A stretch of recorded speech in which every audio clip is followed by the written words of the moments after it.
Station సీఐగా బాధ్యతలు చేపట్టిన ఎం హైమారావు. అందులో భాగంగా ఆయన మాట్లాడుతూ నర్సరావుపేట 2 టౌన్ పరిధి నందు లా అండ్ ఆర్డర్ ప్రాబ్లం రాకుండా, ఎక్కడా అవాంఛనీయ సంఘటనలు జరగకుండా, అసాంఘిక కార్యక్రమాలకు పాల్పడితే వారిపై కఠిన శిక్షలు ఉంటాయని పేర్కొన్నారు. నమస్కారం అండి. నా పేరు హైమారావు. నర్సరావుపేట 2 టౌన్ ఈరోజే ఛార్జ్ తీసుకున్నాను.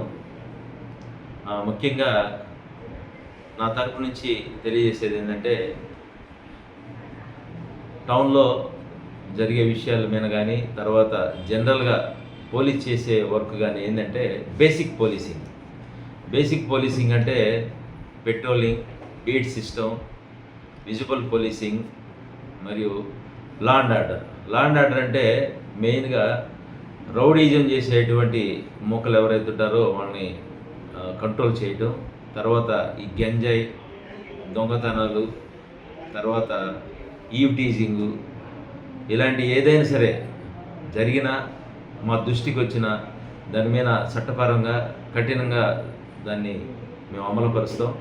ఎటువంటి అవాంఛనీయ సంఘటనలు జరగకుండా చూసుకోవడానికి మేము నిమిషాలు ఈ విషయం మీద ఫోకస్ చేసి ఎటువంటి అవాంఛనీయ సంఘటనలు జరగకుండా చూసుకుంటాం. Thank you very much.